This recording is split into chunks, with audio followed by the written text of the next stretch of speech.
Ladies and gentlemen, to take forward the next session, we welcome Bimal. Thank you, Dilip. Friends, it's time for the keynote address. And I'm sure many of you have been waiting for this session. I can assure you that you will find this session extremely enriching. And on that note, I would first like to invite Mr. Rajendra S Pawar, who will engage with our keynote speaker in an extremely engrossing conversation on the topic performance, skills, and capabilities, preparing for a new paradigm. Mr. Pawar is the chairman and co-founder of NIIT Ltd and founder of NIIT University. Under his leadership, NIIT has played a key role in shaping the growth of Indian IT sector by creating skilled manpower to drive the growth momentum. Acknowledging Mr. Pawar's contribution to the IT industry in India, he's been awarded the country's prestigious civilian honor, Padma Bhushan, by the President of India in 2011. Friends, it is now my pleasure to welcome and introduce the keynote speaker for NIIT Confluence 2021, Mr. Rajesh Nambiar, Chairman and Managing Director, Cognizant India. Welcome, Rajesh. Rajesh is Executive Vice President and Chairman, Cognizant India. In this role, he enhances relationship with government agencies, chambers of commerce, universities, the media, and key policy-making bodies. Prior to joining Cognizant in November 2020, Rajesh served as the Chairman and President of Ciena India, a leading network solutions provider. He joined Ciena from IBM Application Services, where his positions included General Manager, Global Leader, and Managing Partner of the Global Delivery and Services Integration Hub. Before joining IBM, Rajesh spent over 18 years at Tata Consultancy Services as regional head in the Eastern United States. Rajesh is Vice Chairman of the Associo, an ICT federation organized by ICT associations representing 24 economies throughout the Asia Pacific. He served on the Executive Council of NASSCOM. He holds a master's degree in statistics and is a graduate of Harvard Business School Advanced Management Program. He's also completed the JLDB program, a prestigious program conducted by Fortune 500 CEOs. Rajesh and Mr. Pawar, I'm sure everyone here is eager to listen to your conversation. And with that, I hand it over to Mr. Pawar. Thank you, Bimal, and once again, a very hearty welcome to all of you to the second day of our Confluence and to the most important, perhaps one of the most important sessions of this event. Though every session, and I've been through this, I've been sitting right through, I found it extremely educative. So Rajesh, I don't know if you had a chance to see any, but it's all recorded, you should see it. I found it truly educative, and the experience of our participants from companies, the CXOs, the heads of learning, our friends at Josh Burson, Bill Pelser, they were just eye-opening. So anyway, welcome. And to the audience, let me say this, that you got a very brief introduction to Rajesh's resume, but it tells you that he's worked in all the great companies that we admire, whether it's IBM or TCS, and now Cognizant. He's worked in all parts of the world. I got to know him very well, though I had been seeing him when we were in an offsite of NASSCOM in Africa, Cape Town. And one day we decided to walk from what looked like a spot close to the sea from our hotel. And I think we walked for an hour each way. And so there was lots and lots of time to chat. So I got to know him very well, and I've admired him, and I've found his friendship very warm, very enlightening, and of course, very educative. So Rajesh, delighted to have you here. Now, Rajesh and I chatted about how to do this session, and we both spontaneously agreed on one thing, that none of us, including myself, wants to listen to any talk which goes more than 6 or 7 minutes. And then you start switching on your other device and the third device and the fourth device. So we decided that we'll make this a conversation. And even what he had thought of talking about, we've kind of structured it into a few logical kind of chunks, and I'll pose a question around each of those ideas that he wants to talk about. And we'll go through a conversation. I'll keep watching for your questions, and as they come, then I'll start weaving them in. And the idea really is for Rajesh to talk about what you want him to talk about, but I'm taking some assumptions on what probably you want to listen to. So to start with, Rajesh, we've seen the TCS results of this quarter, and I think they've shattered the ceiling, as I'd like to say. And I guess that's going to happen for more and more of our IT companies. So here is the world so troubled by COVID and deeply affected on a personal level, on a level of among friends and colleagues and so on. So all of us have that angst that we're dealing with. A little more optimistic now with the vaccine coming, but still quite troubled because the problem is not going to go away quickly. And yet, at the same time, we see our industry doing remarkably well. So first, help us understand what's going on, at least within our sector. Because I'll talk about the sector, then I'll talk about industry in general, and then, of course, I do want to talk about your personal views at Cognizant. So what's really happening? What explains this shattering of the ceiling? So first of all, thank you so much, Raji, for having me here. And to an earlier point, I still very fondly remember our walk in Cape Town, if I remember right, a few years ago. So thank you for having me here. It's been a pleasure. And I did listen into the previous session a little bit. I did not. I'll certainly go and look at some of the videos at some point in time. But your question is very profound in terms of what's really going on in the market. As I said, I think somebody, I can't remember who it was. Maybe it was Lenin who said there are decades where nothing happens, and there are weeks where decades happen. Right. So it's a very profound thought. And I find lots of opportunities in the marketplace, as we've been seeing. Major crises have always led to a sharp increase in outsourcing, per se, and even to some extent offshoring, particularly in India. Although from a pure supply chain perspective, if you look at a manufacturing concern and if you look at the supply chain, companies will actually look to sourcing more closer home than looking for optimization. As we all know, one thing which this pandemic actually led to was, really letting companies choose resiliency over efficiency. So previously it was all about efficiency. So you did everything to optimize everything that you did, including supply chain. But now there's a bit of a rethinking on that. Should we be more resilient? And of course, we need to be efficient. But then, if it is coming to a toss-up between resiliency and efficiency, you probably pick a little bit of resiliency. But India seemed to be one of the largest beneficiary under the sort of the work from anywhere norm, and I think the digitally trained workforce is actually driving the overall growth, and which would be the key reason for India's increasing relevance, if you may, amid the requirement for digital at scale solutions around the globe. And Raji, you talked about the results which all of us have been seeing in the market, just stellar performance overall.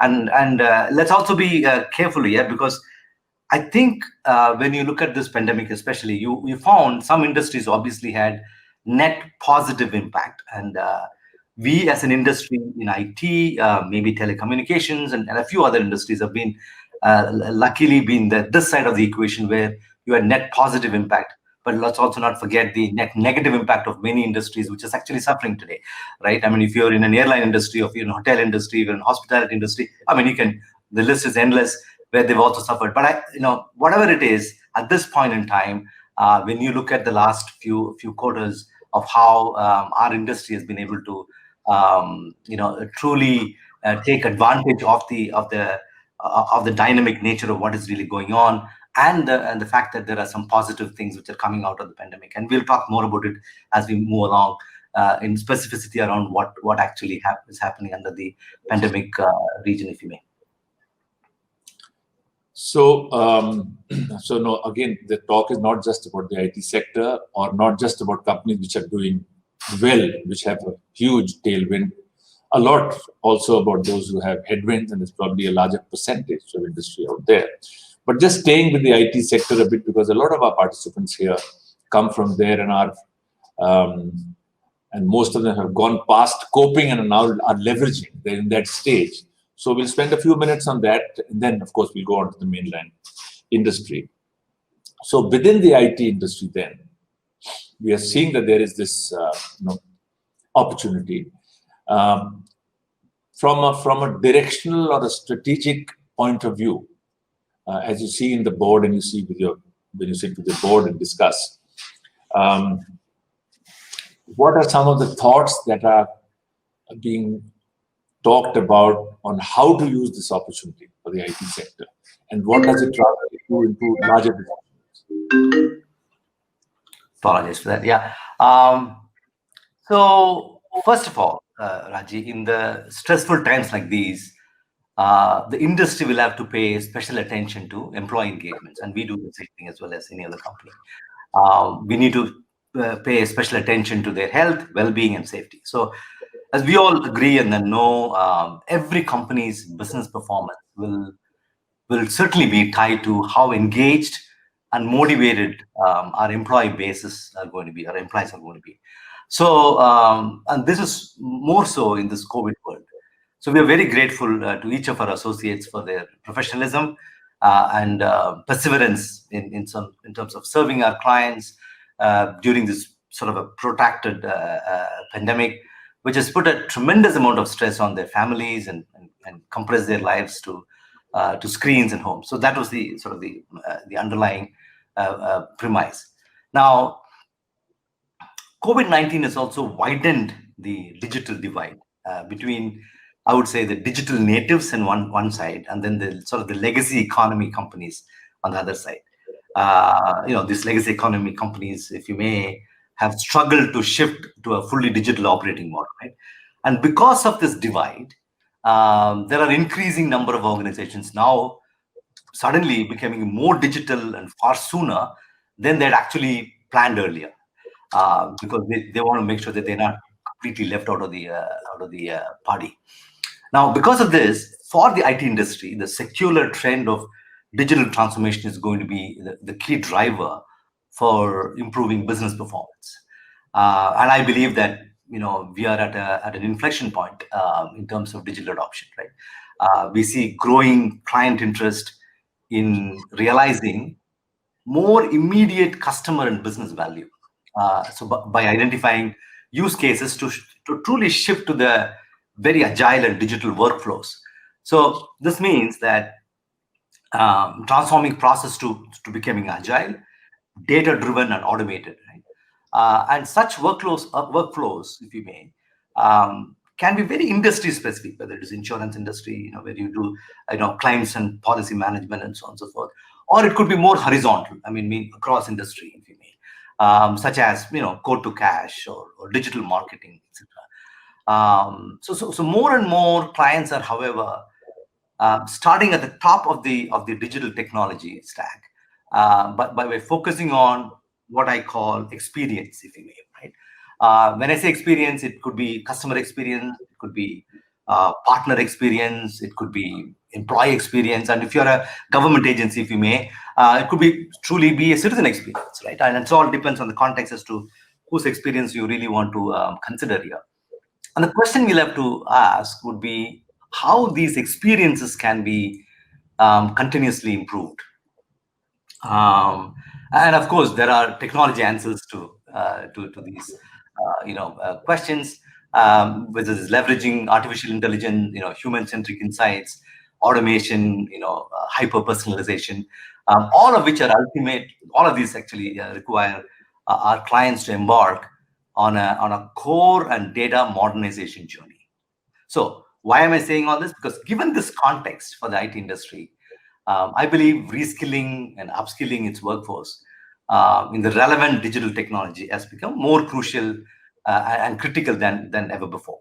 So and organizations which focus on talent and have creative ways of skilling people seem to perform better than others. So our conversations are around, how could we as a company not miss this wave?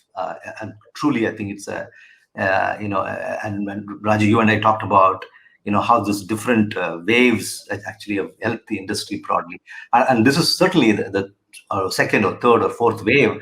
It depends on how you count it. I think it's about us riding that wave, leading that wave fully, and sort of accelerating digital. We'll talk later about what we do as a company, but making sure that that is what the current conversation around our board. Great. So I'll first say, I think, with the IT industry and with the leadership and how it is responding and acting, and therefore how we prepare the leadership of our sector.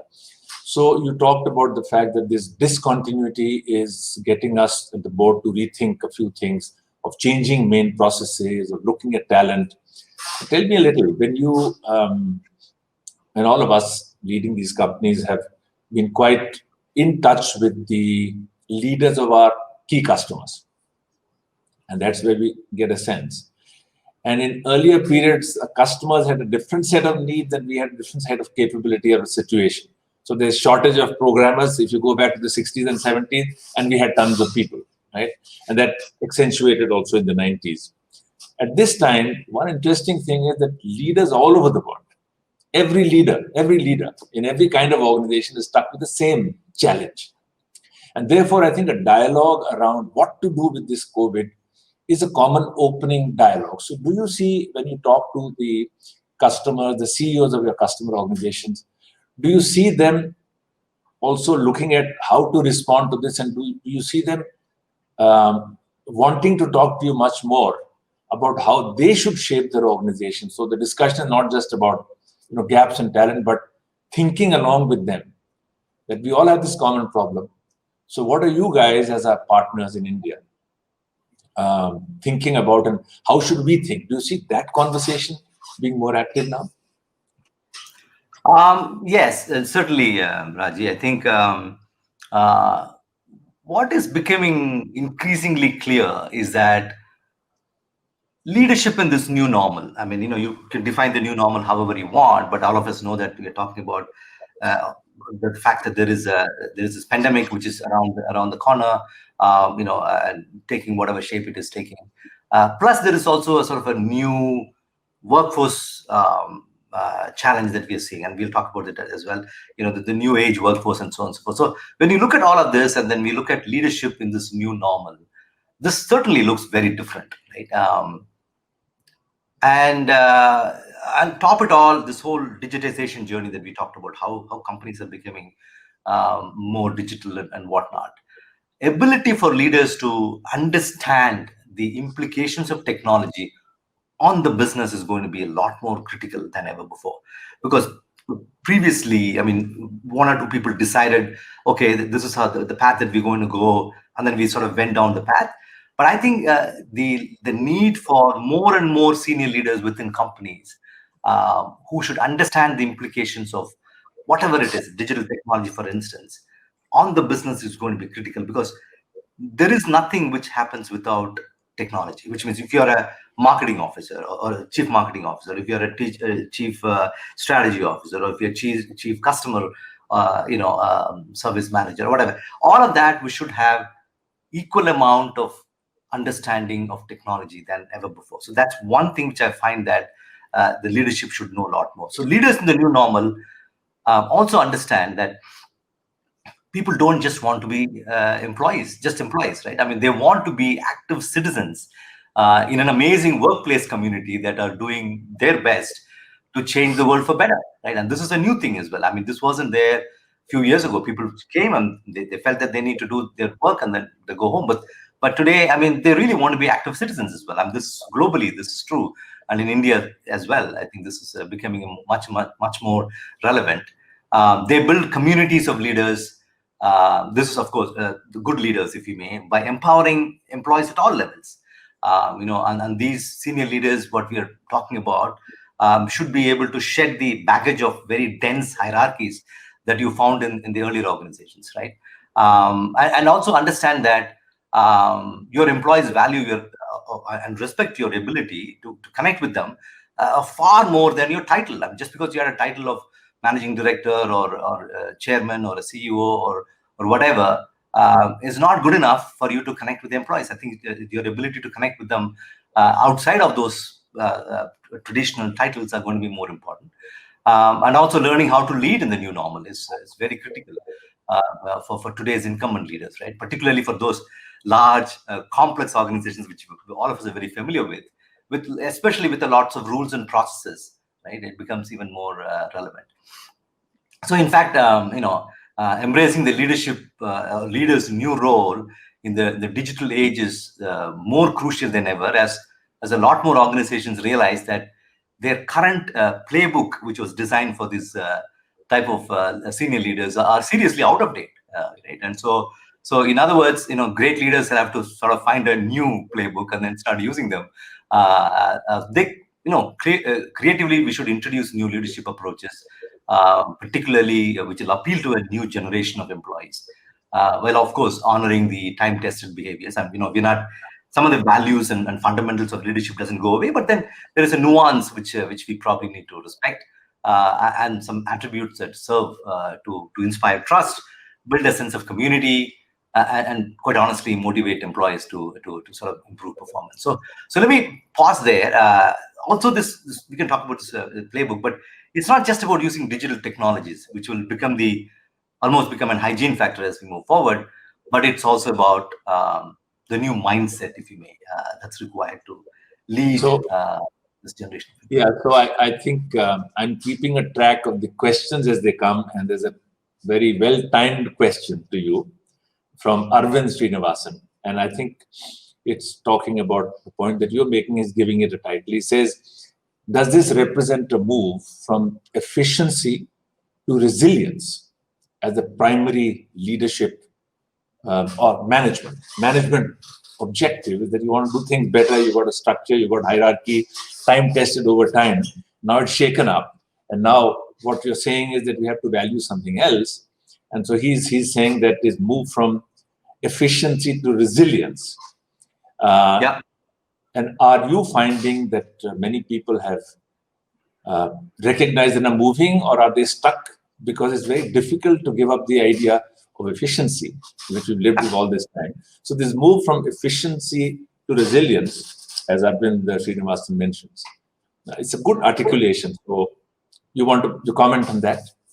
Absolutely, Rajesh. So look, this is, as I mentioned before, it was so much more easy to understand this movement from efficiency to resiliency if you look at a manufacturing setup.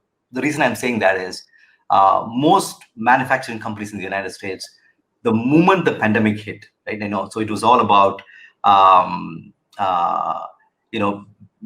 at least the companies which I was interacting with, they were very happy that some of them did not have a huge factory in China, because they thought COVID is all about China. I'm talking about the initial weeks of the pandemic. And if you didn't have a factory in China, you're okay, because your supply chain wasn't disrupted. Within few more days or a few more weeks, it was so apparent that this was a much more bigger issue than just a China issue. And that has actually put a lot more constraint or a thinking around some of the manufacturing setup to say, if I had my manufacturing setup with closer home. What is home? Home is where your market is going to be. Then I'll be better off. I mean, if your market is going to be South America, then you got to have your factory in South America. So that thinking about not getting it done from where it is most efficient to do, sort of a reverse thinking of saying that where is it more resilient to do? That was the initial movement around shifting from efficiency to resiliency. So now it's a different story that when it came to the IT, the technology discussions, digital discussions around what we are talking about today, I think the broad IT industry was able to prove that working from anywhere as an option, I know this was not there for the manufacturing industry, unfortunately, but that option actually gave the resiliency, even if it was done offshore, if you may, right? So that was a good analogy to that in some sense. So yes, there will always be resiliency will be valued a lot more because of the pandemic than before. but efficiency is very close as well. I mean, efficiency doesn't go away completely. It'll go away temporarily. I mean, today, if somebody were to do something, they'll really think hard in terms of what am I outsourcing, where am I outsourcing, which country I need to do. But this was a global pandemic. It wasn't a Chinese pandemic. It wasn't an Indian pandemic. It was a global pandemic. So that way, I think the resiliency, even though it started off as a very, very high on taking it closer home, I think over the weeks and years and months that we saw, it has kind of lost a little bit of the sheen, saying that, yes, you need to be resilient first, but you can still be resilient by not compromising too much on the efficiency. So like Gautam Buddha said, the answer is in the middle. It's not this or that. You have to become much better on resilience while you maintain efficiency. But if you have to compromise on efficiency in the short term, as you make the change, you do resilience. And we saw that in the case of NIIT. And there's a question coming in. I'll leave that question because we're still on the same topic of how should leaders reorient. And this is from Vishal Goyal. And it says, how do you think of leaders of today who started in the 80s and 90s? 80s is me, 90s is probably you, Rajesh. Okay? Are adapting to the new thought and mindset culture required to drive the next level of growth. So I'll give an answer for myself, then you answer it because you have to answer. So Vishal, let me give an example. And so this is not as much about our knowledge as leaders, but our mindset. I think the point that was being made and what you've asked. So in our case, when COVID hit, our CEO, Sapnesh, I'm sure he's on this discussion somewhere. You would have met him yesterday and today. We are fortunate that he has lived out of his, not even a suitcase, I think live off his laptop, traveling all over the world. And I guess that I can say with authority that we are fortunate that we have as a CEO a person to whom distance and location have never mattered. And so he moved the organization to work from home within, I would say hours, but let's say days, because some things had to be put together on cybersecurity and so on. And then he said, first so many days, and then the date had been shifting. And in our current discussions, it looks like, well, do we really need to get back to work as we knew, or should we do a first principle study? So we are fortunate that we have leaders with whom we have so much trust that even if I felt uncomfortable with that, which I did, but you let him do it and you see that you can see dramatic results. So yes, I think leaders of the 80s, people who formed their companies in the 80s, and much less than 90s, because 90 was already very, very exciting and volatile and shifting like crazy, will have to adjust to this. And there's no better way than having business leaders whom you trust and telling them to do what they want and then view it rather than giving your view before they take action. This would be my view. And that, I think, has been a principle from time immemorial. But Rajesh, your response to this. So Rajesh, you put it so eloquently. I mean, I don't think there's much to add to what you said. And it's very similar, right? I mean, at the end of the day, the foundation of the leadership and what we do as leaders don't change that much based on a few years here and there. But honestly, this was a very surreal moment for everybody. I mean, this was unexpected in all counts in many ways. So I had this unique privilege of working for two organizations amid this pandemic, moving from one to the other, which was by itself is a very surreal moment. How do you go take on a new organization in the middle of the pandemic? But everything that you said for an NIIT applies to several organizations, including the couple that I've been involved with in terms of truly shifting. For example, I talked about why the IT industry was very resilient because of the fact that we had this option of working from home and whatnot. But remember, there were organizations who are, the one I was in Siena when I was there, we were 100% mobile to begin with. So that made it so easy for somebody to move offline. Whereas most other organizations did not have 100% laptop.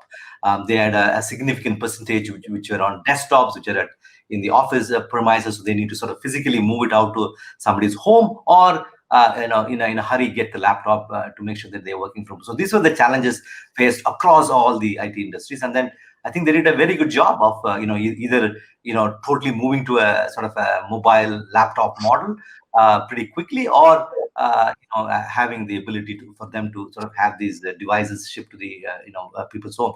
And the challenge in some of this is that as leadership team, we got to take some calls. For example, security is a huge issue. I mean, I think somebody, one of the leaders in the industry was mentioning, before I managed, let's say, 15 offices in India.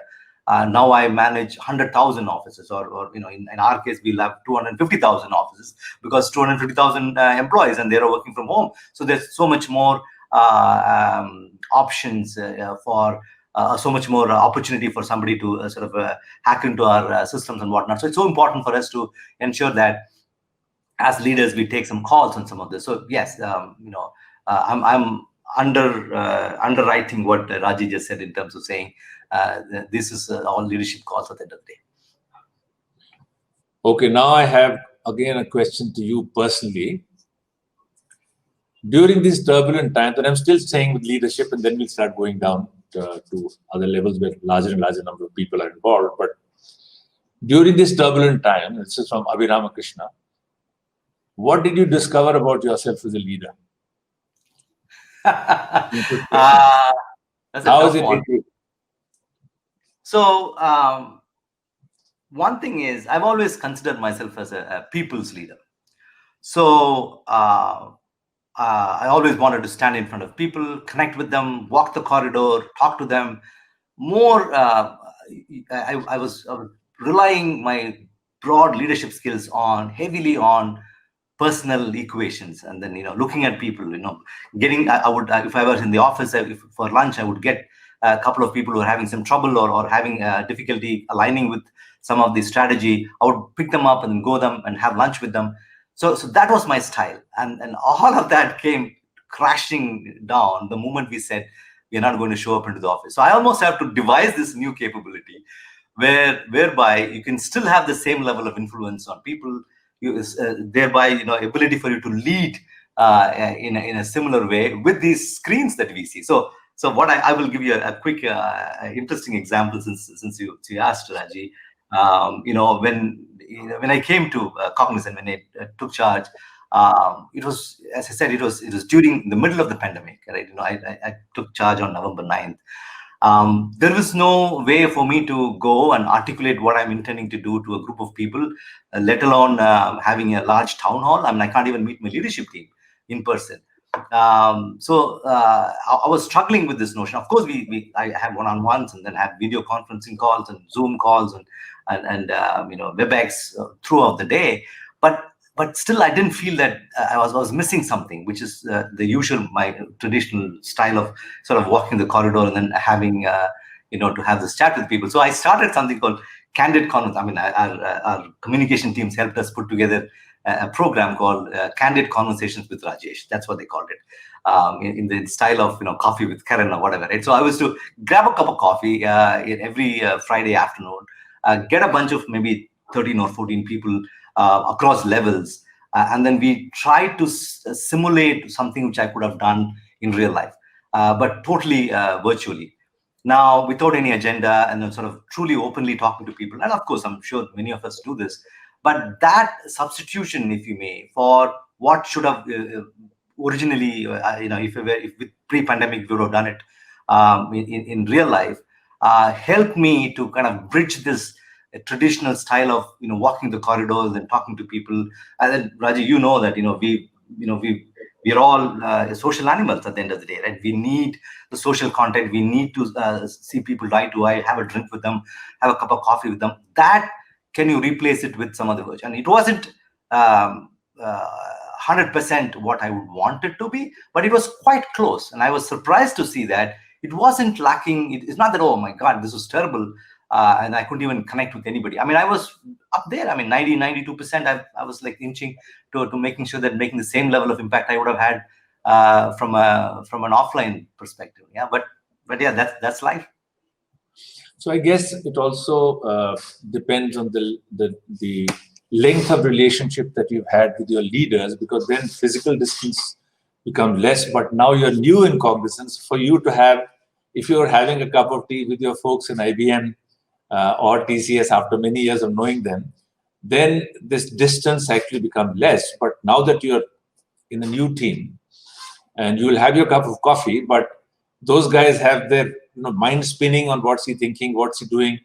And so I think nothing does replace that touch, but we'll have to figure out what's the blended model, so to say. And I think in this context, there's a question from Ishan. I'm just picking out the ones which are relevant, and then I'll go down further.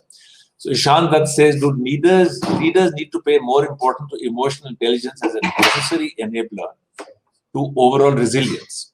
So I think the whole question of, and in the previous session, Pooja, who was at the NIIT, head of our consulting based in the US, she talked about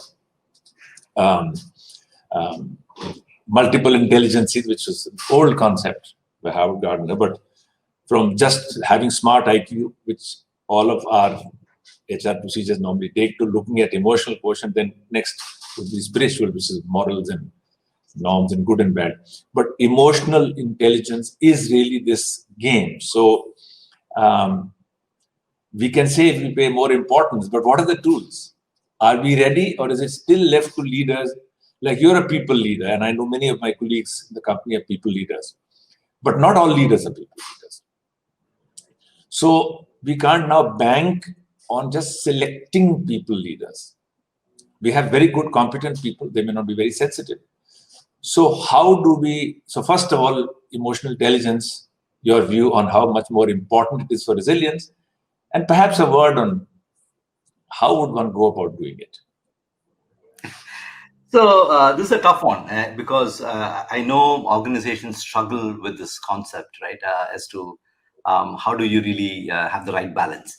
Now, without a question, emotional intelligence is not just an enabler of for resilience, but it's also for an organizational performance, if you may. I mean, time and again, we know, if you go back and look at the history, you will find that leaders who were lucky to have both emotional intelligence as well as the performance-oriented view of how the organization should be, have actually succeeded a lot more than people who only focused on performance, only focused on hard facts and how they need to run the company. But it is very hard, and I personally look for that when I interview people. I value that a lot more, and I'm hoping that more and more people today are beginning to value the fact that you need to be a better human being before you start becoming a better leader. I mean, you can't be a leader without truly understanding and being able to connect with your team emotionally as well. So I think there is a bit of a trade-off here. I don't think either.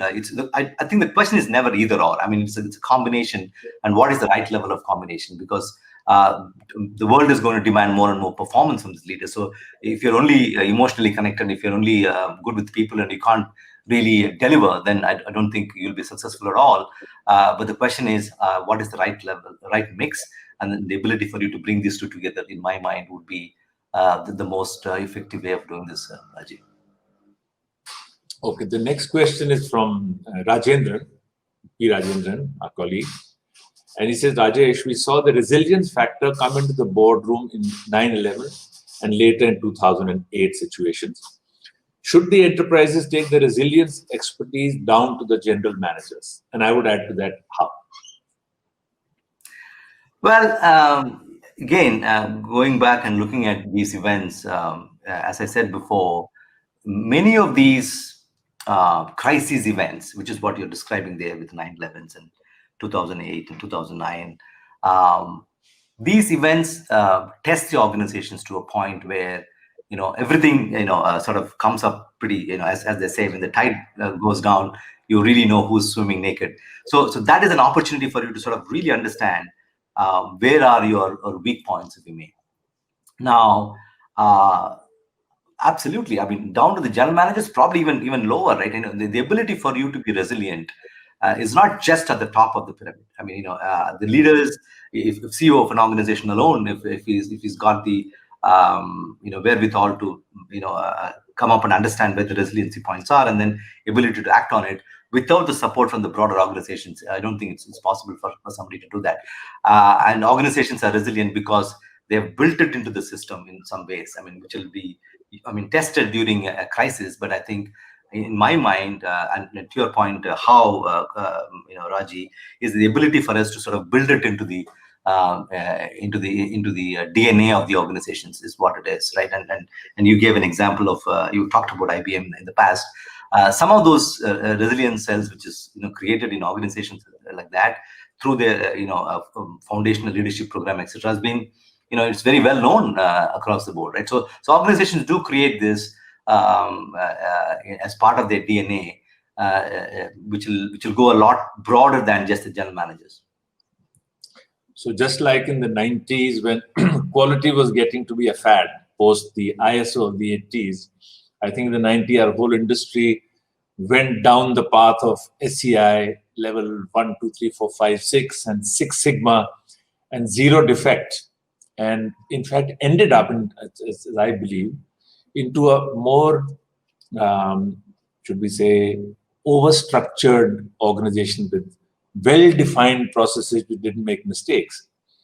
And these shocks get us to not dismantle those, but then to recognize that you have to build pliability in all of those. And you're saying rightly that the ultimately down to the last end of the process, the flexibility has to be there. And so now let's move a little, that we've looked at how leaders, boards should build a mentality of resilience, how we should connect with customers on the other side. And I think that there's, at least for the IT industry, the opportunity to now engage far more strategically with our customers at the top level is happening. We talked about saying that same for general managers. Now, now let's start going a little down. I'm staying a little with the IT industry and then we'll generalize. So in terms of building a digital workforce or a digital ready workforce, or whatever term we want to use, in addition to resilience being a quality, which is empowerment. You've heard empowerment was a big word 20 years ago. So this is round 2 of empowerment, round 3 or round N, whatever.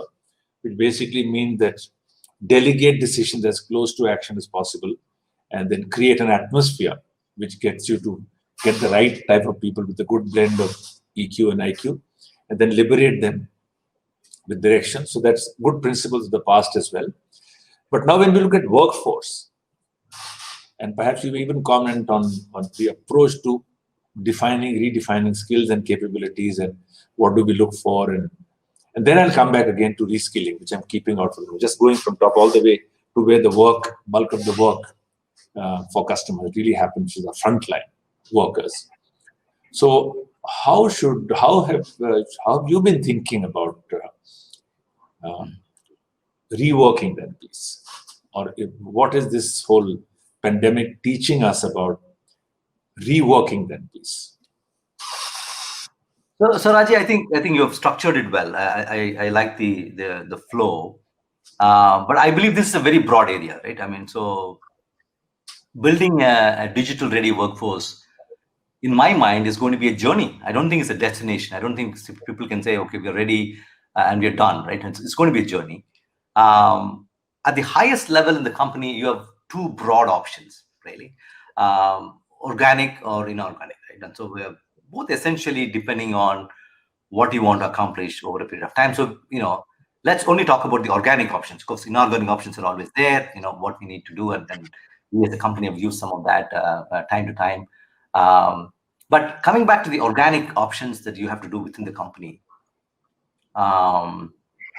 you need to look at the workforce planning across levels, right? So we discussed very briefly around the senior levels and what they need to get done. So that leaves with the bulk of what, which is basically mid-level and then probably sort of the entry level. Yeah. I think for the mid-level, we have again 2 options. Either we reskill the existing employees or hire laterally. These are probably the broad 2 options that any company would probably have. Obviously, there are pros and cons that really, depending on the is that, and we all use a combination of these in the industry, as everybody else. I don't think there's any company which will do anything differently. But for the entry level, the industry will rely on its partnership with academia to some extent, or to ensure that they come with the right skills and whatnot. Now, I know we're going to talk about reskilling later on, but reskilling and upskilling of existing employees is a priority at every organization now, right? So most of the top tier companies in India report roughly about 30 to 40% of their current business from, let's say, the digital technologies, which is growing faster. And this digital piece of the companies are growing faster than the company average, which means there is still a significant population who are working in other areas. Let's not worry about what the other areas is. It could be legacy, it could be core, whatever it is. But so there is a urgent need for them to continuously start doing this upskilling or reskilling. If digital is the way to go, then you got to be reskilling them, right?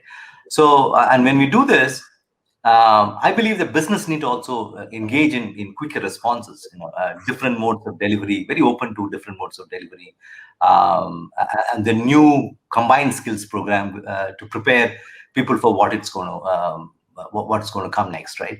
So the questions in my mind when we look at the broader reskilling or the broader building the workforce is that how will we identify the most relevant skill areas?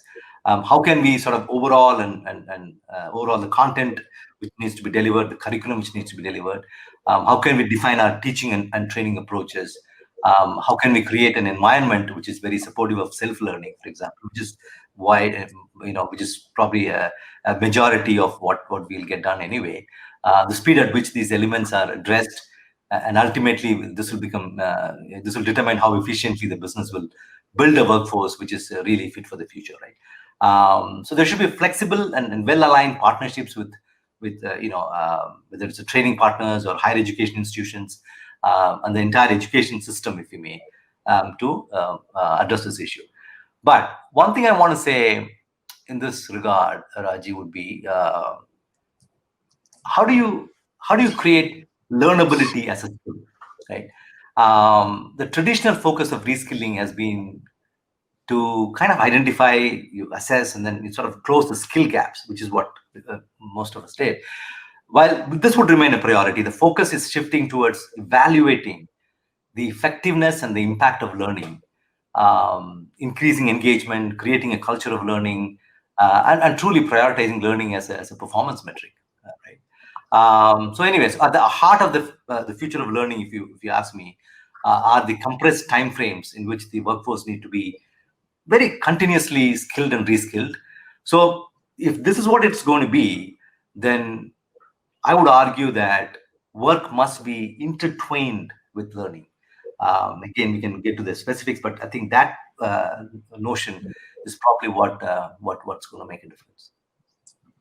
So there's a question coming in, and I'll put a little context to the question because that was the direction I was moving in, which is that we're also moving into a space. You talked about adding people fresh, getting lateral, but there's also this big question of the extended workforce. So in our sector, of course, we have much less of that, but yesterday we had a case study of MetLife, which has 24,000 employees and 4 lakh agents for insurance. And we also know that LIC has something similar, maybe 1 million agents who are not really their employees, and it's been there for a long time. So today's world, we call them the gig workers. Okay, people you will take on short term. So maybe for our sectors, a little less relevant, but many of our people participating here are the companies who would be having such people coming in. And so the question that Vijay Thadani is raising is that how do you see the leveraging of gig workforce, and what would be the strategy to reskill them? So I did hear the MetLife person talk about the fact that that's integrated into their work, and you made that very nice sentence to say work and skilling are kind of integrated. So when we look at a gig workforce, for those of us who do your high-level answer is integrate work with skilling. You want to elaborate a little, because that will be a good answer to Vijay's question. That whoever has large amount of gig workers, where normally you think, look, I'm not going to invest in his skill. I've taken him for a skill. I'll have a transaction. He'll get off, but that may not be workable. So, or it may be too expensive. So, what should be first of all a policy, and then any thoughts or experiences if you've had in any of the companies where you work? So, so Vijay, I think the gig economy hasn't been as successful in a country like India as it has been in elsewhere, is what I would say. Especially in our industry, we have seen less and less of it, because I think there's also in India, there's probably a bit of a at least it used to be. I mean, again, I might be showing my age when I say things like this. I mean, there was always a notion that, your parents always wanted you to be an employee of a reputed company. They don't want you to be independent. They don't want you to be a freelance worker and so on and so forth. But things might have changed in the last 5 or 10 years. But traditionally, that's been the top end of the working team have always been part of organizations. Now, but gig is real. I think it's very relevant. For our industry especially, it's going to be more and more relevant as we go into the digital space. And without a question, I think we should pay attention to, what do we do with the reskilling? To some extent, Raji, what you said is probably what I would think as well, saying that you're going to gig economy, you're using, I mean, we used to use the word sub-K in our industry all the time. We use the sub-Ks to fill in a specific skill shortage need, and then, why would we start training them, etc. But having said that, in the gig economy, especially if you're going to be good at leveraging the gig platform, this whole notion of work and learning getting intertwined is what I said before. That will have to happen, which means that there's a certain part of the skills for the gig ecosystem which will be on the job training, that you're almost there, you're about 80% trained. The remaining 20% skilling is what happens on the job, and then it can be intertwined with the work that you do, so that yes, the company will spend money and then energy and then time on training you, but it's not training you from 0 to 100, but it's training you from 80 to 100. So there's a big difference, right? I mean, if you have everything, but you only need a certain topping up to be done, that's what probably in my mind, which the companies will be able to do, and then take advantage of the fact that it's a sort of a win-win situation. There's a huge benefit for the gig worker to get trained on the company's dime. At the same time, you're also able to leverage the gig economy better, and then make sure that you're able to deliver to the clients. Okay, so I think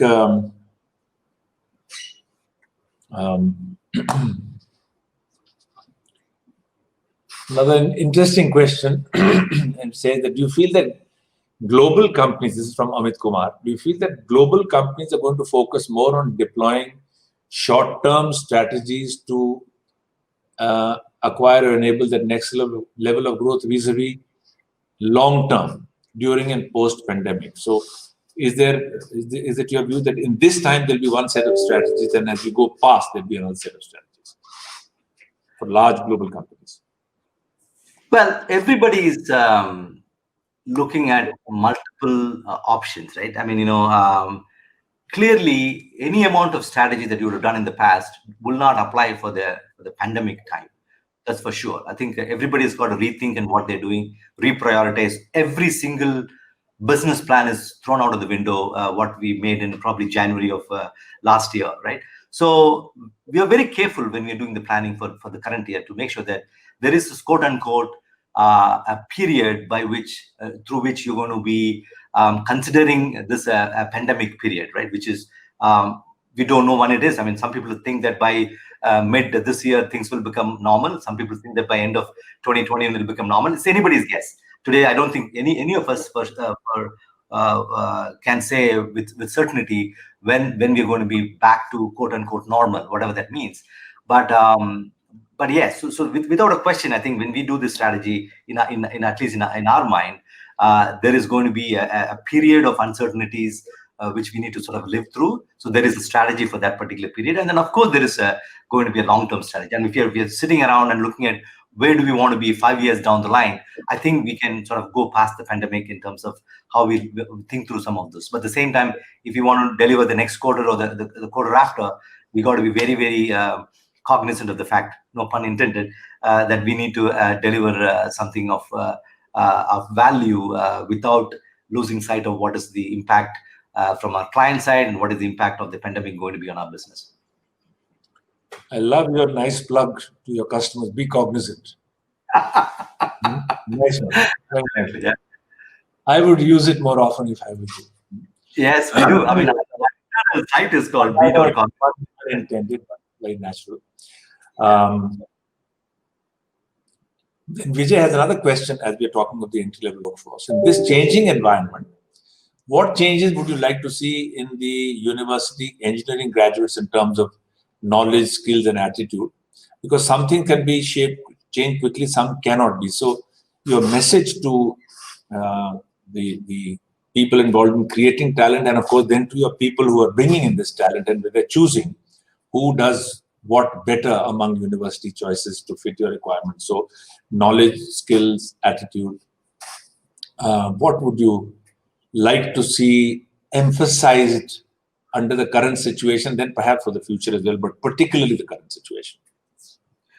So, and Rajay, you had this lucky position of being on both sides of the equation, right? Whereas many of us did not have that luxury of being on the both sides. So, when you look at it from the industry side, we've always had complaints about, or we always felt that the institutions really never really stepped up, and then didn't really do its bits, if you may, for what they need to be done, right?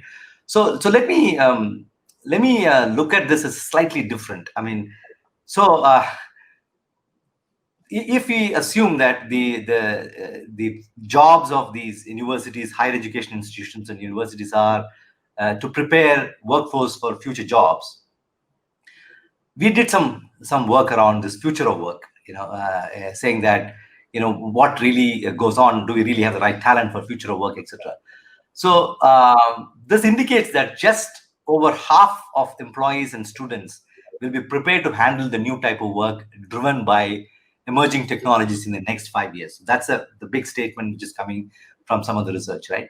So to some extent, I believe that businesses are actually bearing the burden of learning. So 43% of businesses currently, we update our learning content on an annual or a half-yearly basis, right? Most of the organizations do that. We'll go back and look at the content, make it sharper, ensuring that it is relevant. Whereas 71% of the higher education institutes update their curriculum only every 2 to 6 years. So for some reason, when you look at the universities, when you look at the higher educational institutions, they believe that this is moving in a much slower pace, and the businesses are saying, and our clients are saying that it's going in much higher pace. So there's a bit of a disconnect here, if you may, right? And that's what worries me all the time. So as much as the businesses are preparing for this accelerating shift to digital, of course we need to partner in training and these higher education institutions. But if they are able to sort of bridge this gap a little more, is what we would think would be great, right? And what is it? And it's the ability for you to be industry relevant, right? And you will go back and if you talk to anybody in the IT industry, they will tell you that when we recruit people from universities, they're not ready. So they go through a horrendous time of educating them or making sure that they're industry ready by spending, all the institutes we have built as industry.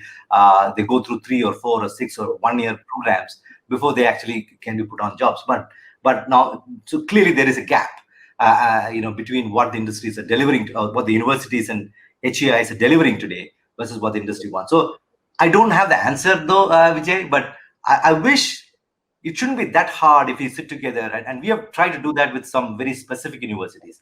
And I've also tried something with the NU in the past. I think it worked beautifully well. When you have your thoughts clear around a specific technology or a specific area, it's easier to do, right? And so we had Raji and I remember sitting down on a specific program around data scientists at one point in time, and we were able to find a solution pretty quickly. However, all the problems don't come with that level of clarity and then definition. So when your problem statement is going to be much broader, saying that how do you prepare people for digital? I mean, saying digital is like saying electricity. You don't know what you want to do with digital, right? I mean, so digital, when it something specific, then it becomes more interesting. So such problems, such broader problems may require multiple discussions around, how do you make sure that we are getting to a actionable set of tasks that we can, both the industry side as well as the universities can sit together and then find a solution. So I think you earlier also made an interesting point that organizations should look for skill gaps and fill them, but organizations should increasingly look for learnability, skills of learning. And then Vijay's question was between attitude, skills, and and knowledge. So are we then pointing towards the fact that because the body of knowledge will keep changing very rapidly, and workers will now, I can't imagine how would they work till the age of 100, well past my time, and start at 20, 25 and work for 80 years. I don't know what they will do for so long, but they will surely change the jobs many times over, right? And therefore, should the emphasis in learning in the university system be much more on things which will last, e.g. learnability, things which will last, e.g. your attitudes. And if that has to happen, we have to then find ways to engage industry with academia much more. And as you rightly observed, I have been, for us in NIIT Ltd, we started with the whole idea of people. And even the university, which is now only 10 years old, we took all our experience at that time, 30 years, and put it in here. And fortunately, because we ran a software business and ran the other one, and we also then got a chance to work closely with Cognizant is important. IBM, just to mention, even after you moved from IBM, the Watson lab, I visited them a few years ago, and they put me, the head of the lab put me in front. He said, please come and talk to our people. And there were about 40 people there, and they were all from NU. And he said, if today I have to hire, I'll just hire from this place rather than anything else. And I was asking him, tell me, what do you find? And all the attributes he talked about were things like they anticipate better. It was nothing to do with the skills they had learned. So, but the important thing is that we have been fortunate, like some of the newer universities, which are being set up by people who've been successful in industry. This is the phenomena. I think India's Ivy Leagues are getting created now, which happened in the US when they benefited from the Industrial Revolution, made their wealth. Whereas the conventional government institution, which is the mainstay, the connect between the consumer of the output, if I use that word, which is industry, and the people who do policy making, they're at different axes. Whereas I think the Ivy League, for example, there and the newer ones here, recognize these two sides very well, and these structures are being built such that you engage much more tightly. So this whole internship of 6 months of the last semester, you throw a student into a real company, and you tell them this job is yours to lose. I mean, you don't have, and we don't let companies select people, just send. So I think those things have to happen, so that people also get, employers also get much more time to understand, because skill can be tested. Attitudes are difficult to test. You have to observe. So I think even as an assessment mechanism, getting someone to work for 6 months under somebody, you get to know so much about the person, their attitude, their value system, their behaviors, which can't be tested. It can be observed. So the challenge is now, of course, it gets compounded in the case of the gig worker, like you rightly said. We'll have to hire for attitudes. We used to say, and I remember in the quality days, we used to say, hire for attitude and train for skills. Because you felt the guy will last with you for so many years, so you can invest. But we're saying now that neither are these college guys ready on skills, nor do we have an ability to check on attitude. So this is a tough one. And I go back to what you said, which was very interesting, which is that work and learning should be the same thing. I think that will at least deal with one part of it. And someone talked about emotional intelligence. So higher levels of the organization, pump up this aspect. So even in selecting, our ability to observe these characteristics and the importance given to the beyond IQ measures should be taken care of. So that becomes a workforce management question, in a sense. And so now this is about people. We've talked about people. Then I'll come to something which, in a sense, is somewhat all-encompassing as well. So all of us in our sector, particularly when we're talking to our customers, but then all of the corporate world is looking at digital transformation. That's a big word, digital transformation. In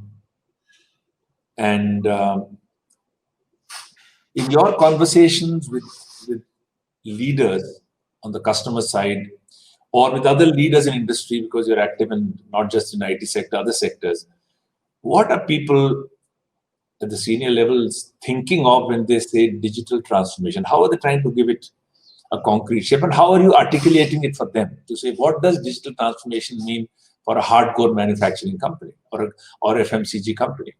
So how do you articulate this? Because within that, then we start looking at what to do. Yeah. So first of all, when you look at digital, in my mind, there are multiple definitions, and we won't go into the technical definitions of what digital is. If you really look at a leadership view of what digital technologies should be, I think the way for us to look at would be, first of all, it's sort of a revenue play, not a cost play, right? And that's something which the leaders understand. Ability for you to reach more customers and markets, right? If you were to put one word to it, in my mind, Raji, it is granularity, and I'll explain what I mean. Granularity as it is manifest across sensing, perception, decision, and action, right? Granularity should be a new dimension of organizational capability. Again, I'll have to explain what I mean in a bit. With almost near real-time response and predictive capability. So this is my definition, right? And I'll explain everything that I'm saying. So granularity as a dimension of organizational capability with real-time response and predictive capability. Now, the granularity should be, let me say something which will make it very clear. You would have heard this term called market of one. That's outside of it. When you say market of one, how do you, all of us have dealt with marketing as a subject. We always talked about segments of market. Segments of market could be all white male between the age of 20 and 40 or whatever. Those were the segments to which you developed a marketing plan, if you may. Today, with the level of the third-party cookies which is there in your computers and whatnot, that market of millions of people has come down to one, which means now the marketing campaign I need to design will be to Rajesh Pawar as an individual as opposed to a segment of people. So the granularity as a dimension of organizational capability, in my mind, is a huge benefit of digital technology from an external point of view. Now, let's also not forget that digital is not only for external and market and client facing. So there's this ton of advantages to that, and we know that. We don't want to belabor the point. You're watching all the noises around the WhatsApp, Facebook, privacy issues, and what we need to get done.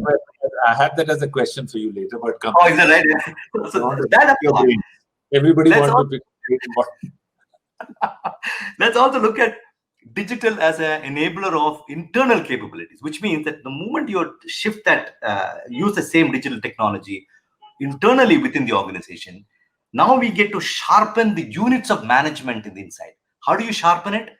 Let's take an example of traditionally when people sent stuff in a supply chain scenario, you would track a container at best. If you'll be lucky if you're able to track a container. Today, some of the CPG companies have the ability to track a lipstick, right? So the level of the granularity of what you could track and take action is so granular.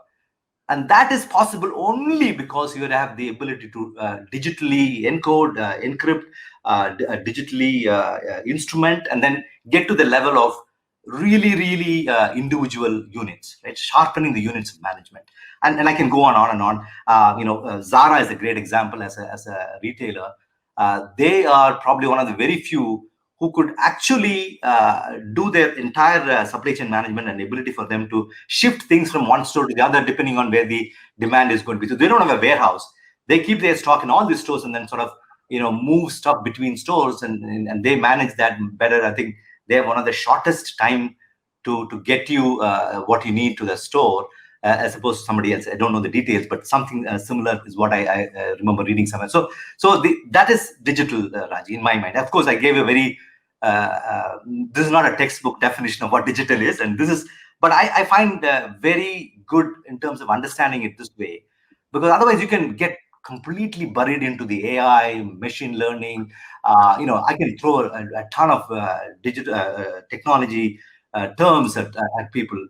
They would never get what digital is eventually. But I think the ability to get this, and as I also mentioned this before, now talking about digital is saying electricity, right?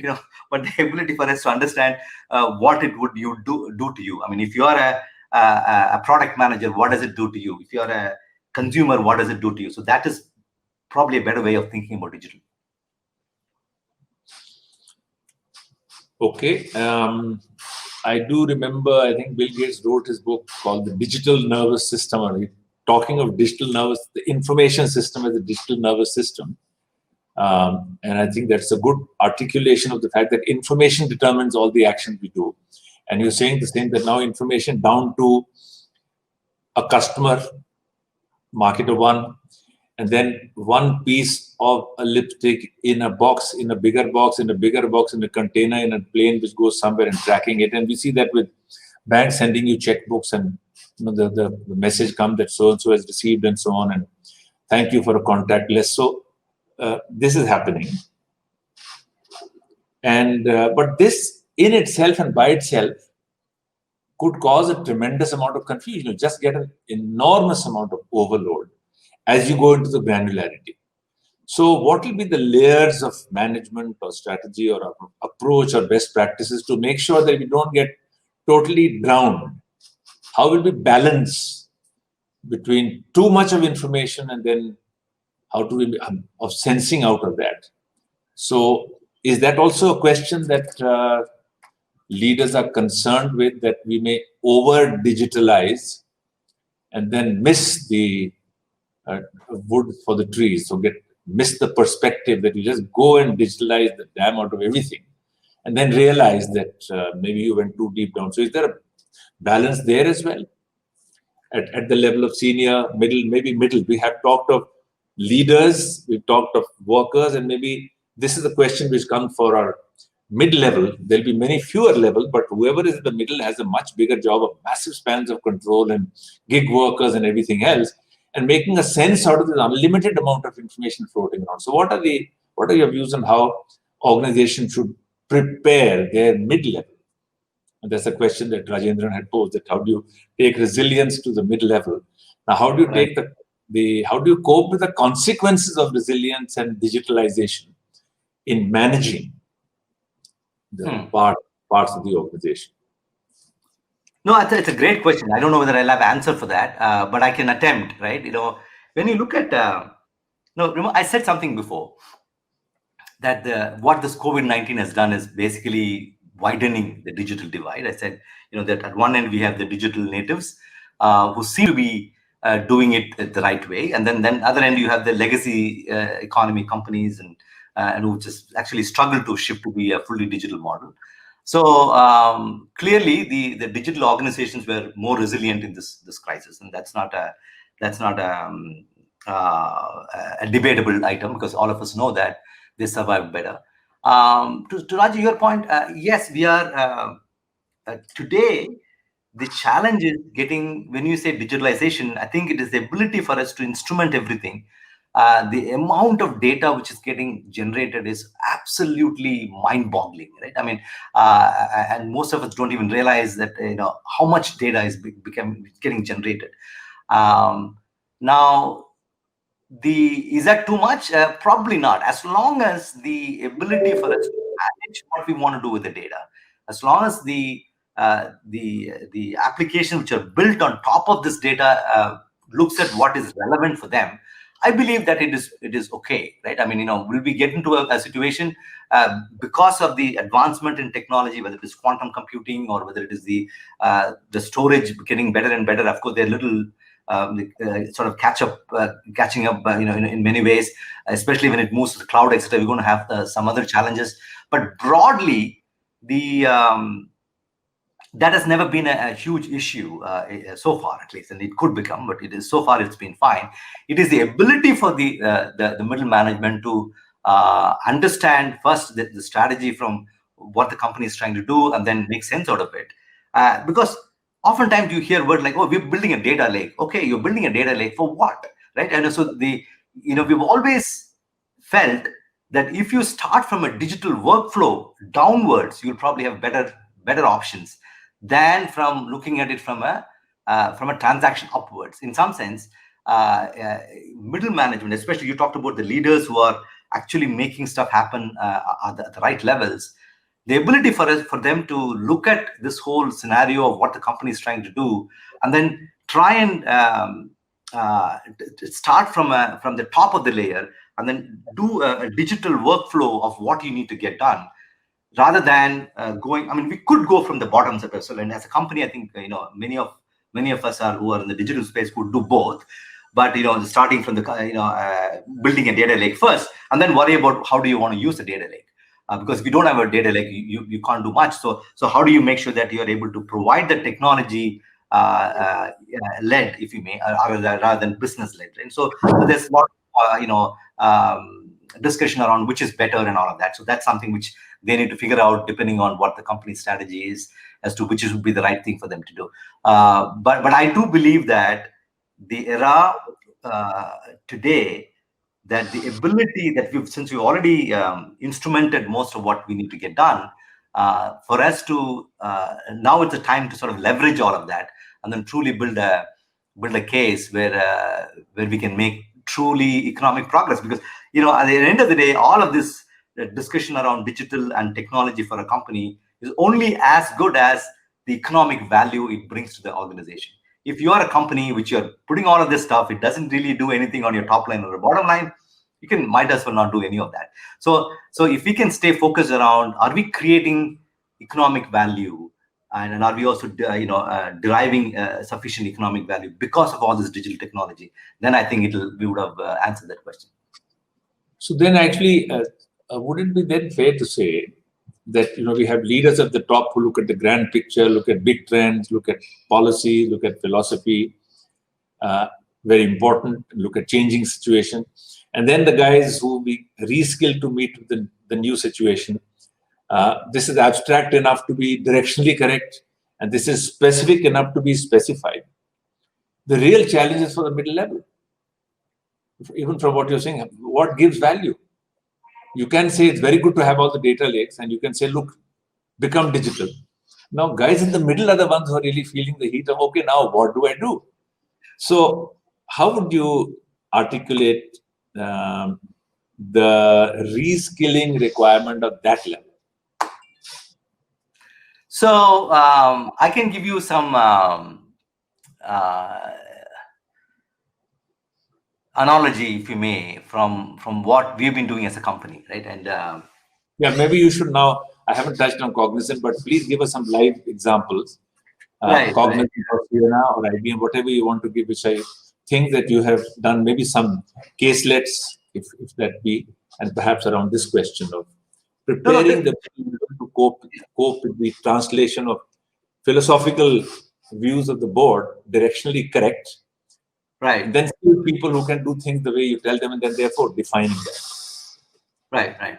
So we look as a company, we believe that talent is, first of all, it's universally distributed, right? This whole notion of talent getting into one pocket or the other is something which we don't really buy into. I think it's universally distributed.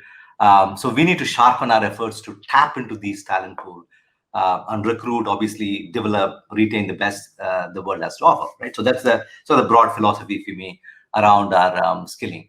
So we remain committed to sort of creating conditions for everyone to thrive, whether it is the doubling down on our diversity and inclusion efforts, investing in learning and development, broadly managing and rewarding performance with a globally consistent approach. Now, very specifically, our broad skilling strategy looks at skilling in, I would say, 3 different buckets.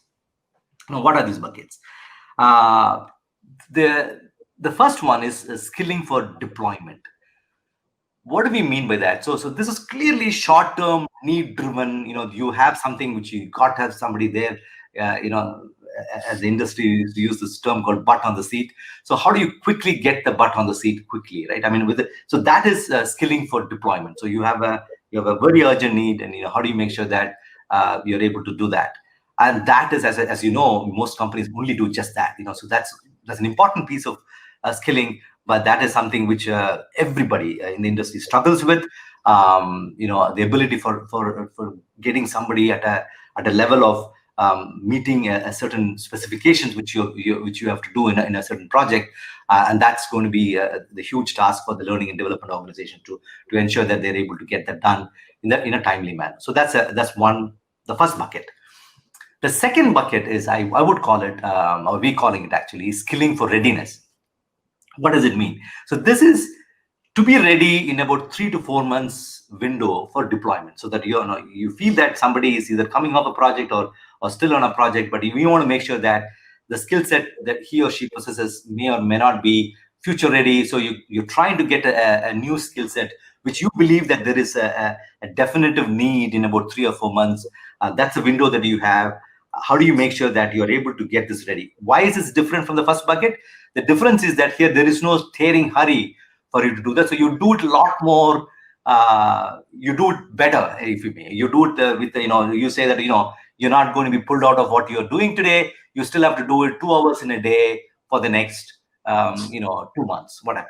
So I'm just pulling some numbers. So the modality of how you would train them, the modality of how do you skill them, the kind of experience that you want to give him or her in terms of getting ready will be very different from the first bucket. First bucket, there is a tearing hurry for you to sort of get something done very quickly. So the second bucket is huge.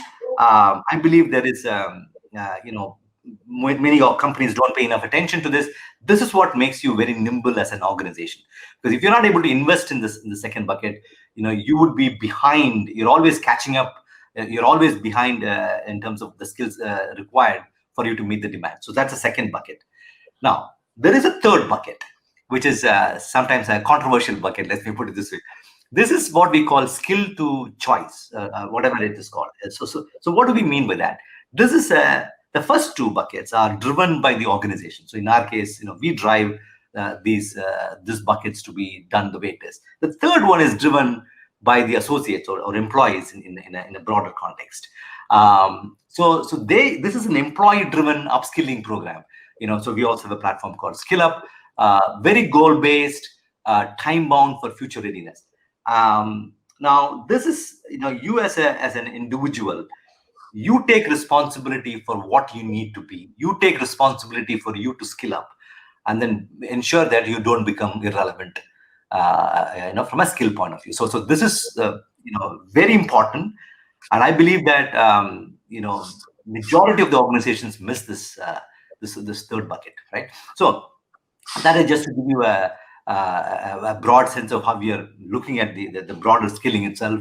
Of course, we've been building our leadership positions in all of the technology areas. That is cloud, AI, analytics, digital engineering, for example. It's a big topic for us as a company. IoT, which has been around for a long period of time, I think is taking off at this point in time in a very, very big way compared to everything that we are doing. Of course, this will, of course, leverage the breadth of our entire portfolio.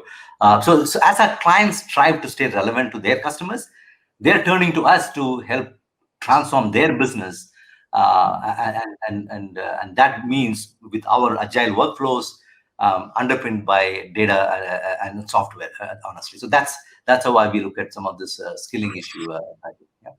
No, I think this is fascinating. I think the these three things that you talked about, which is 2 for the companies today, 2 for the companies tomorrow, and 3 for you. And perhaps the third one also provides people the chance to sense out their passion and what I want to do next, because they'll have to work for 80 years. Remember, everybody have to work for 80 years. So, therefore, and it is also a fact that most of us get a true sense of what we want to do in life. My own peg on this is when midlife crisis happens, which is in the late 30s. So you've been at work for maybe 15 years, and then you say, what the hell am I doing? So you're creating a space in this third bucket for people to learn how to cook. I mean, I'm telling you how many global chefs will be created in this pandemic. Nobody's. And I have known people who never went into the kitchen and doing fantastic stuff. So opportunities get created by this passion. But the third one is interesting, that you may also be looking at your role in the organization. Do you want to become the R&D chief? You're in marketing, or you want to go and become the HR chief? Earlier were not thought of. You just working up the silos, and now in this unstructured place, you could learn totally new subjects. And therefore, this is a very, very forward-looking idea. And finally, I think, last question, because Bimal and Co don't give any time between sessions, and I would like to leave at least 2 minutes before session. And that's the question I think the whole world is asking: what the hell do I do with WhatsApp? And the larger question is privacy. And we talked about granularity. The more granular you get, the more there's the risk of privacy. And a here and now question is that WhatsApp or Facebook said that they will do a connect, and now they're backtracking and saying, no, it's only for business, and we're trying to figure out what it is. So I'm sure as we do more and more of granularity, we put more and more vulnerability on privacy. And so the theoretical answer will take 1 hour. I won't ask for that, but make it real in the case of WhatsApp. What should I do? If you really see, and I'm sure you are a member of as many or maybe more WhatsApp groups as I am, or for that matter, any of our audience today. Very few. Sorry? Very few groups. I'm a phone person. I pick up the phone and... The nature of the conversation in all of this has been, can we drop WhatsApp and move to something else, right? Whether it is Signal or Telegram or whatever, right? But this is not new. I mean, we have been in this.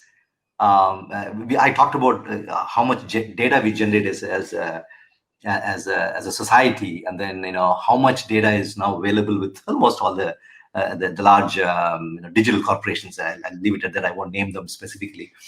But in today's world, I don't think you can pinpoint 1 or 2 and say they are the culprits. And if I can fix this, and then I'm going to be better off and all that. We are walking into this as a society into a different world altogether. So this is, you can't reverse this trend of where we are heading. No, can you get off the train and then wait on the platform to something to happen? Maybe you can, right? And there are people who have controlled this better. In at least in my mind, the answer is to sort of manage your how much you want to limit your own exposure, as opposed to trying and fighting the natural evolution. I mean, as you saw, I mean, today there was, I think, a full-page ad which was taken by WhatsApp in the Economic Times. I don't know how many of you saw that. So obviously they were going to come back and say, this is all fine, and then we're going to this is only for business chat, etc., which probably true in some sense. And but today, of course, something like a Signal or something else might look attractive. It's only a question of time before you have maybe similar or maybe a bigger issue in that platform as well. So I'm not suggesting, and I have no interest, and this is my personal view, on any of these platforms. So wait and watch for a few days and understand it better. You should be able to be cognizant of the fact, again, no pun intended, what you're putting into these platforms, right? I mean, we have the control on what we can use the platform without really being completely taken over by the platform. In many ways, there is a limitations to how you want to engage with these platforms, and then do it for what you think is relevant, as opposed to having this whole issue of saying, "Oh, the platform is taking us over, and we are the ones who are getting into it." I don't think the platforms do anything more than what we do. Thank you, Rajesh. I couldn't give the 2 minutes I wanted. I think this last question was an interesting one, but thanks so much. It's been an outstanding conversation. It's been so enjoyable.